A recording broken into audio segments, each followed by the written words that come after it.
Hello friends, स्वागत है आपके अपने चैनल टारगेट एग्जाम पास पर। फ्रेंड्स, आज मैं आप लोग को बताने वाला हूँ खान सर का जो टॉनिक बैच है बिहार पुलिस के लिए स्पेशल, इसी को हम लोग कवर करेंगे दोस्तों। इसमें दोस्तों हिस्ट्री का जो क्वेश्चन है उसको मैंने कल के वीडियो में करा दिए है। अब अगर आप नहीं देखे होंगे तो मेरे चैनल पर जाकर देख सकते हैं। 150 क्वेश्चन यानी 150 क्वेश्चन सभी विषय का इसमें दिया गया है। तो दोस्तों ये जो हिस्ट्री का क्वेश्चन आप लोग देख रहे हैं ये दोस्तों मैंने करा दिया है। आप लोग नहीं देखेंगे तो मेरे चैनल पर जाकर देख लीजिए। आज मैं भूगोल का कराने वाला हूँ दोस्तों। तो चलिए दोस्तों शुरू करते हैं भूगोल के क्वेश्चन से। अभी दोस्तों ये सब हिस्ट्री का ही है। ये सब दोस्तों देख लीजिए, बहुत ही इंपॉर्टेंट क्वेश्चन है। आप लोग नहीं देखोगे तो मेरे चैनल पर जाकर देख सकते हैं। आ गया यहाँ से दोस्तों आपका भूगोल का क्वेश्चन। तो चलिए शुरू करते हैं भूगोल के क्वेश्चन से। करा भूगोल के क्वेश्चन में क्वेश्चन नंबर फर्स्ट की, वह सीमा जिसके बाहर तारे अंतरिक्ष मृत्यु से ग्रसित होते हैं क्या कहलाते हैं? तो इसका राइट आंसर हो जाएगा चंद्रशेखर सीमा। ऑप्शन नंबर ए चंद्रशेखर सीमा। अगला सवाल है, एक निश्चित आकृति में व्यवस्थित तराओं का समूह क्या कहलाता है? बताइए, एक निश्चित आकृति में व्यवस्थित तराओं का समूह क्या कहलाता है? तो इसका राइट आंसर हो जाएगा नक्षत्र कहलाता है। Option number B right answer हो जाएगा। अगला सवाल है, निम्नलिखित को आकार के अनुसार घटते क्रम में लगाइए तथा नीचे दिए गए कूट से सही उत्तर चुनिए। दोस्तों इसको घटते क्रम में हमको सजाना है। तो और इस जो कूट दिया है 4, इसी में हम लोग को इसका राइट आंसर हो जाएगा 3 का ऑप्शन नंबर सी। तो देखिए जो ऑप्शन नंबर सी में कह रहा है 1 नंबर पाएगा एक, ये तो ठीक है दोस्तों। 2 नंबर पाएगा आपका ये वाला 4, और 3 नंबर पाएगा ये, और 4 नंबर पाएगा दोस्तों आपका 3 नंबर। देख लीजिए राइट आंसर हो गया ऑप्शन नंबर सी। यह घटते क्रम में हो गया दोस्तों। 1 नंबर, 2 नंबर, 3 नंबर, उसके बाद 4 नंबर। यानी दोस्तों बता दें आपको बृहस्पति, शनि, यूरेनस, उसके बाद पृथ्वी। अगला सवाल है, हीरक वलय एक दृश्य है जिसे देखा जा सकता है। तो इसका राइट आंसर पूर्ण सूर्य ग्रहण के अंत में इसे देखा जा सकता है। ऑप्शन नंबर बी राइट हो जाएगा। अगला सवाल है, जब दिन और रात की अवधि बराबर होती है तो सूर्य की किरणें सीधे पड़ती है। बताइए, जब दिन और रात की जो अवधि है उसको बराबर होती है तो उस समय जो सूरज की किरण है वो पड़ती है, किस पे पड़ती है? तो आपको बता दें दोस्तों, वह भूमध्य रेखा पर। Option number B right answer हो जाए भूमध्य रेखा पर। दोस्तों भूमध्य रेखा पर इसलिए पड़ती है कि दोस्तों क्योंकि जो भूमध्य रेखा है हमारे बीचों बीच से होकर गुजरती है, इसीलिए जब दिन और रात बराबर होती है तो उस समय जो किरण पड़ती है वो भूमध्य रेखा पर पड़ती है। अगला सवाल है, पृथ्वी पर मरुभूमि होने की संभावना अधिक रहती है। बताइए, पृथ्वी पर मरुभूमि होने की संभावना अधिक रहती है, कब रहती है, किसके पास में? तो आपको बता दें वह 23 डिग्री अक्षांश के पास रहती है। Option number B right answer हो जाएगा 23 डिग्री अक्षांश के पास। अगला सवाल है, पृथ्वी ग्रह की संरचना में प्रवर मेटल के नीचे क्रोड निम्नलिखित में से किससे बना होता है? बताइए वो किससे बना होता है? तो इसका राइट आंसर हो जाएगा लोहा से। ऑप्शन नंबर सी लोहा से। देख लीजिए तो इस खान सर का पीडीएफ है, यहाँ पे आप लोग दिख रहा होगा खान। अगला सवाल है, भूमध्य रेखा, कर्क रेखा और मकर रेखा तीनों निम्न में से किस एक महाद्वीप से गुजरती है? बताइए दोस्तों, मोस्ट भी जो तीनों रेखा है वो पूछ रहा है किस महाद्वीप से होकर गुजरती है। तो दोस्तों ये जो तीनों रेखा है वो अफ्रीका महाद्वीप से होकर तीनों रेखा गुजरती है। Option number A right answer हो जाएगा। अगला सवाल है, शिवालिका, शिवालिका सल समूह के दक्षिण में भावर क्षेत्र उदाहरण है। बताइए दोस्तों, तो इसका राइट आंसर हो जाएगा गिरिपद की स्थिति का। ऑप्शन नंबर सी गिरिपद की स्थिति का। अगला सवाल है, लावा के ठोस होने के फलस्वरूप पृथ्वी के अंदर निर्मित चट्टानों को क्या कहते हैं? बताइए क्या कहते हैं उसको?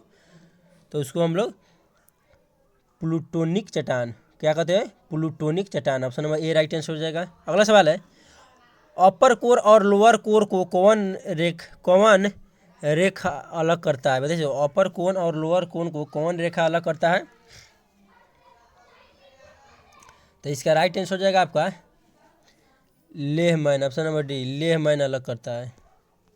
अगला सवाल है, रूपांतरित चट्टानों की उत्पत्ति किन चट्टानों से होती है? मोस्ट भी क्वेश्चन है। रूपांतरित चट्टानों की उत्पत्ति किस चट्टान से होती है? तो आपका आग्नेय तथा अवसादी से होती है। Option number C right answer हो जाएगा। अगला सवाल है, ज्वालामुखी से सबसे अधिक कौन सी गैस निकलती है? मोस्ट भी क्वेश्चन है। ज्वालामुखी से सबसे अधिक कौन सी गैस निकलती है? जलवाष्प निकलती है। Option number D right answer हो जाएगा। दोस्तों आपके एग्जाम व्यू से जितने भी क्वेश्चन बता रहे हैं सभी दोस्तों एकदम इंपॉर्टेंट है और सिलेक्टेड क्वेश्चन है, क्योंकि दोस्तों खान सर के बनाए हुए पीडीएफ है, इसीलिए वीडियो को पूरा जरूर देखिएगा। अगला सवाल है, मौना लाओ उदाहरण है, मौना लोआ, सॉरी दोस्तों, मौना लोआ उदाहरण है। यह किसका उदाहरण है मौना लोआ? तो बता दें आपको, यह सक्रिय ज्वालामुखी का उदाहरण है। Option number A right answer हो जाएगा। अगला सवाल है, चंद्रमा पृथ्वी तथा सूर्य के समकोण स्थिति में होने पर बताइए दोस्तों क्या होगा? तो इसका राइट आंसर हो जाएगा लघु ज्वार आता है। ऑप्शन नंबर सी, लघु ज्वार आता है। अगला सवाल है, आइसोहेल रेखाओं द्वारा क्या प्रदर्शित किया जाता है? बताइए, आइसोहेल जो रेखा है उसके द्वारा क्या प्रदर्शित किया जाता है? तो उसके द्वारा समान वर्षा को प्रदर्शित किया जाता है। Option number A right answer हो जाएगा। अगला सवाल है, मशरूम चट्टान निम्नलिखित में से किससे संबंधित है? बताइए, मशरूम जो चट्टान है वो किससे संबंधित है निम्नलिखित में से? तो आपको बता दें, जो मशरूम चट्टान है दोस्तों वह मरुस्थलीय स्थलाकृत से संबंधित है। Option number B right answer हो जाएगा। अगला सवाल है, ब्लैक फॉरेस्ट तथा साल्टरेज नमक की पहाड़ी किस प्रकार की पहाड़ी है? बताइए किस प्रकार की पहाड़ी है? तो दोस्तों भ्रांशोद पर्वत। Option number C right answer हो जाएगा, भ्रांशोद पर्वत। अगला सवाल है, वायुमंडल के किस भाग में हाइड्रोजन तथा हीलियम की प्रचुरता होती है? बताइए वायुमंडल के किस भाग में हाइड्रोजन तथा हीलियम की प्रचुरता होती है? तो दोस्तों बहिर्मंडल में। Option number D right answer हो जाएगा, बहिर्मंडल में होता है दोस्तों हाइड्रोजन और हीलियम की प्रचुरता, यानी अधिक मात्रा में पाया जाता है। अगला सवाल है, निम्नलिखित में से कौन सी 3 गर्म धारा है? मोस्ट विवेक क्वेश्चन है, निम्नलिखित में से कौन सी 3 गर्म धाराएं है? बताइए दोस्तों। तो आपको बता दें, जो 3 गर्म धाराएं हैं वह दोस्तों गल्फ स्ट्रीम, मोजाम्बिक और Brazil. Option number D right answer हो जाएगा। अगला सवाल है, निम्नलिखित पारिस्थितिक वर्गीकरण पर विचार कीजिए।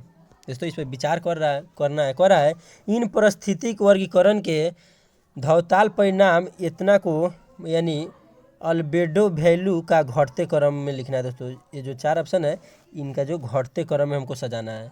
तो देखिए दोस्तों इसका आंसर है 22 का ऑप्शन नंबर सी हो जाएगा, 4 1 3 2, 4 1 सॉरी दोस्तों 4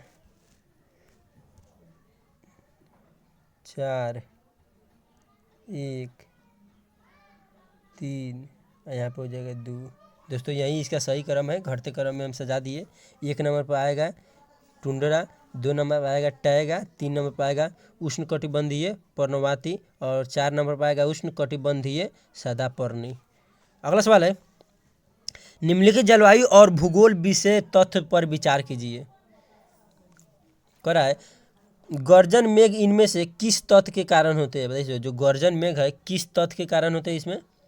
तो इसका राइट आंसर हो जाएगा ऑप्शन नंबर सी 1 2 और 4, यानी संघनन के कारण, उच्च ताप एवं उच्च वर्षा के कारण एवं वर्षा के कारण और क्या है दोस्तों ऊर्ध्वाधर हवा के कारण। Option number C right answer हो जाएगा। अगला सवाल है, नेफोमीटर से निम्न में से किसका मापन किया जाता है? बताइए नेफोमीटर से किसका मापन किया जाता है?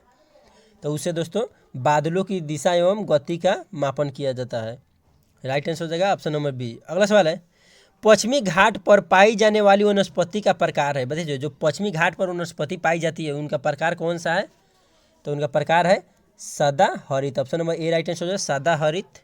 अगला सवाल है, भारतीय कृषि अनुसंधान परिषद के अनुसार भारत में कितने प्रकार की मिट्टियाँ पाई जाती है? मोस्ट विवेक क्वेश्चन है दोस्तों, बता दें इसमें 8 मिट्टियाँ पर दोस्तों इसमें जो मिट्टी के प्रकार है 8 प्रकार पाई जाती है भारत में। अगला सवाल है, पुरानी जलोढ़ मिट्टी को अन्य किस नाम से जाना जाता है? बताइए दोस्तों जो पुरानी जलोढ़ मिट्टी को अन्य किस नाम से जाना जाता है? तो बांगड़ मिट्टी के नाम से जाना जाता है। जो पुरानी जलोढ़ मिट्टी है उनको बांगड़ मिट्टी के नाम से जानते हैं।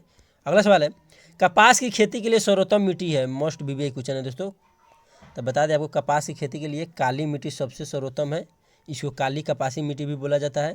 अगला सवाल है, सारण नहर निकलती है, सारण सिंचाई नहर निकलती है। देखिए दोस्तों सारण सिंचाई नहर निकलती है, तो देखिए इसका आंसर क्या होगा?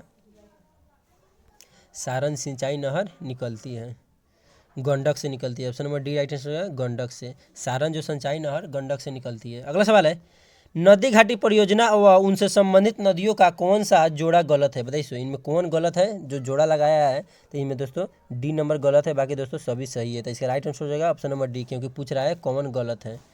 अगला सवाल है, तुलबुल परियोजना संबंधित है, तुलबुल बताइए दोस्तों तुलबुल परियोजना संबंधित है वह किससे संबंधित है? तो वह झेलम नदी में संबंधित है। Option number C right answer है, तुलबुल परियोजना संबंधित है झेलम नदी से। अगला सवाल है, निम्नलिखित में से कौन एक खरीफ की फसल है? बताइए, इनमें से खरीफ फसल कौन है?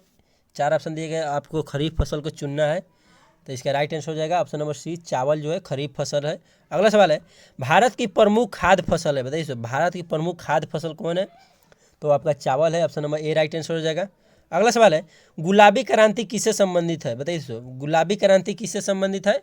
तो आपका मांस उत्पादन से संबंधित है, option number C right answer हो जाएगा। अगला सवाल है, निम्नलिखित में से किस नदी घाटी को भारत का रूर कहा जाता है? बताइए, किसे भारत का रूर कहा जाता है? तो वह दामोदर घाटी को, option number C right answer हो जाएगा, दामोदर घाटी को। अगला सवाल है, भारत में खनिज तेल के भंडार मुख्यतः किस प्रकार के चट्टानों में पाए जाते हैं? बताइए, किस प्रकार के चट्टानों में पाए जाते हैं? तो आपका अवसादी चट्टान में, option number B right answer हो जाएगा, अवसादी चट्टान में। अगला सवाल है, सूची 1 को सूची 2 से सुमिलित करना है दोस्तों। तो इसका राइट आंसर हो जाएगा ऑप्शन नंबर सी दिया है। तो 1 का हो जाएगा आपका 4 नंबर, ए का जो सुमिलित होगा वो 4 से हो जाएगा। उसके बाद में बी का होगा 3 से, बी का जो है वो 3 से हो जाएगा। और सी का जो है 2 से होगा, सी का 2 से।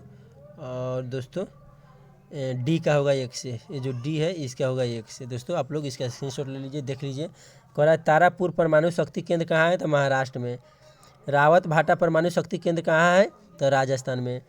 ककारा पार परमाणु शक्ति केंद्र कहाँ है? गुजरात में। कैगा परमाणु शक्ति केंद्र कहाँ है? तो कर्नाटक में।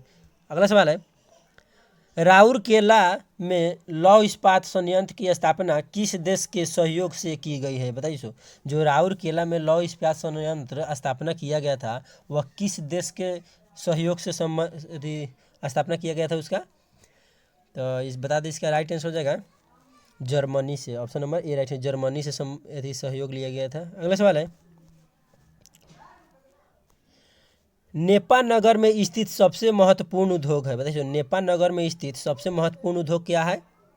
तो आपका अखबारी उद्योग है, option number D right answer हो जाएगा, अखबारी उद्योग। अगला सवाल है, भारत में रेलगाड़ी सर्वप्रथम कब चलाई गई है? बताइए, भारत में रेलगाड़ी सर्वप्रथम कब चलाई गई थी? तो इसका राइट आंसर हो जाएगा दोस्तों आपका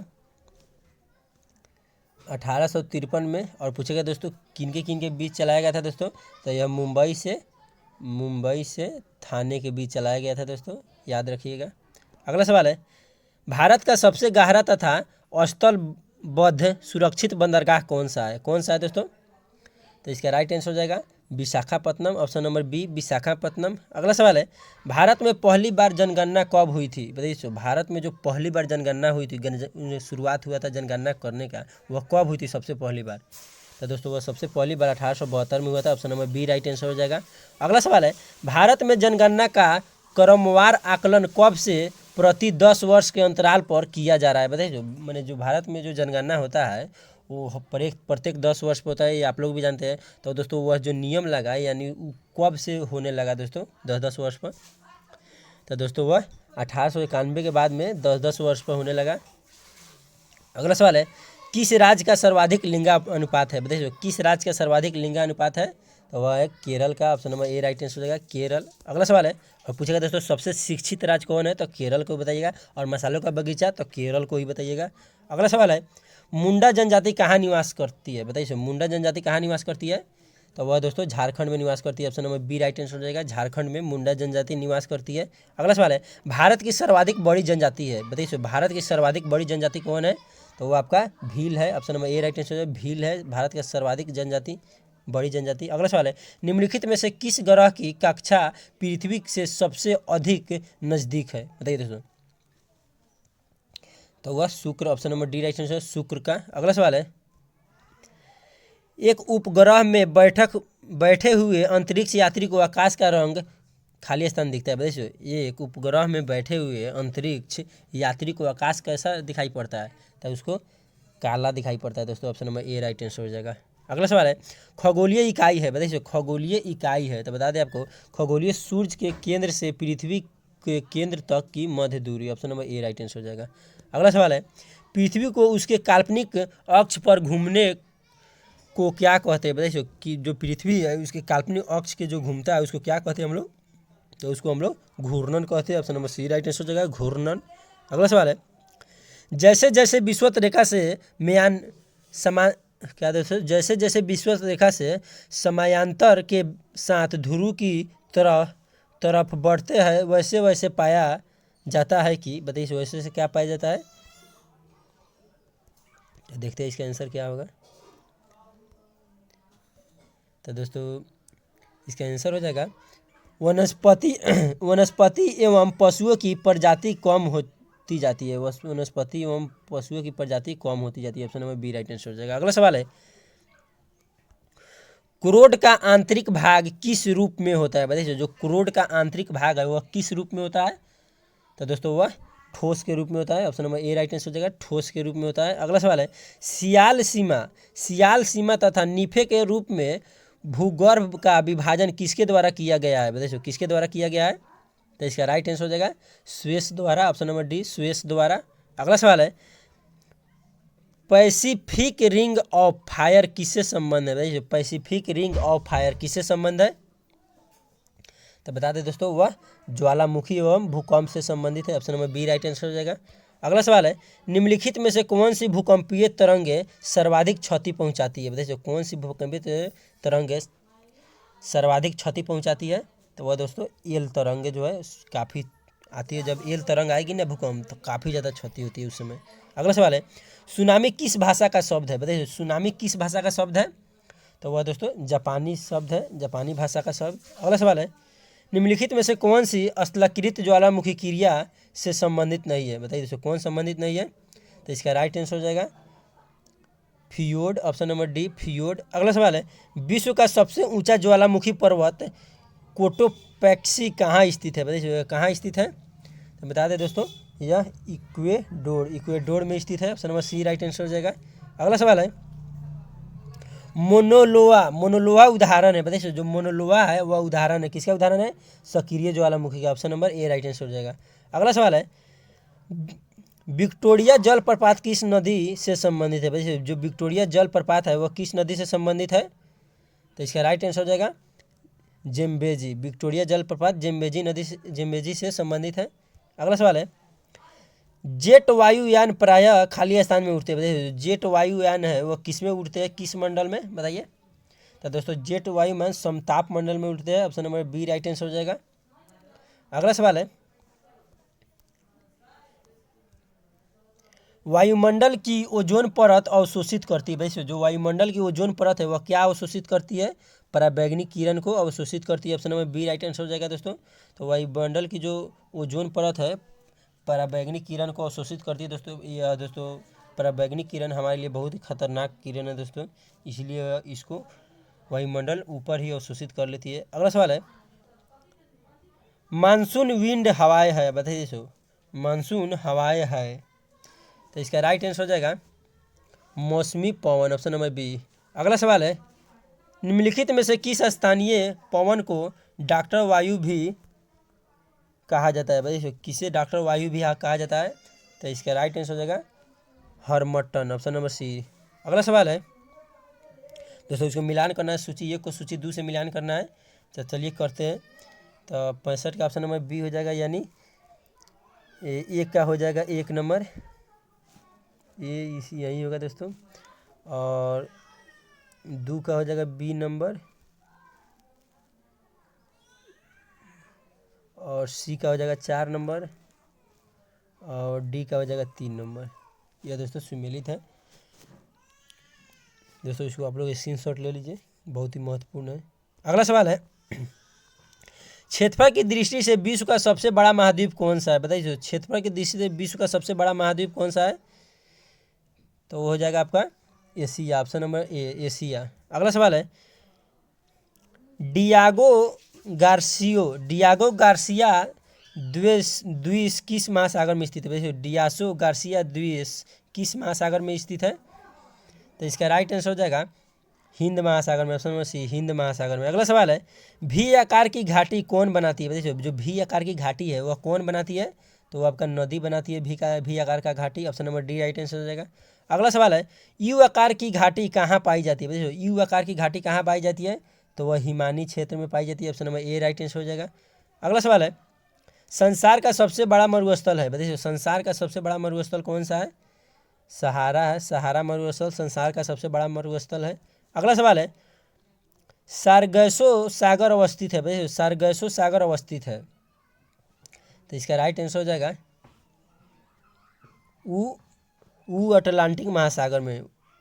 अगला सवाल है दोस्तों, आज की वीडियो के लिए इतना ही रहने दीजिए, क्योंकि दोस्तों इसमें 150 क्वेश्चन दिया गया है भूगोल में, और दोस्तों 75 आज कराते रहे और 75 कल कराएंगे दोस्तों, और आज 71 हो गया और कल हम करा देंगे। इनमें से जो बाकी रहेगा उसको हम कल कराएंगे दोस्तों। अगर आप लोग दोस्तों हिस्ट्री का क्वेश्चन नहीं देखे होंगे, खान सर का जो टॉनिक बैच है उनका हिस्ट्री का क्वेश्चन भी आया था 150 क्वेश्चन का, और सभी विषय का 150 क्वेश्चन हमारे पास आया हुआ है दोस्तों। तो दोस्तों इसको देखने के लिए आप मेरे चैनल को सब्सक्राइब कर लीजिए, ताकि दोस्तों डेली मैं वीडियो डालूंगा तो आपके पास नोटिफिकेशन उसका पहुंच जाएगा, क्योंकि दोस्तों इसमें बहुत ही महत्वपूर्ण हम सवाल बताते हैं। तो आज के लिए इतना ही दोस्तों, मिलते हैं कल के अगले वीडियो में। जय हिंद, जय भारत।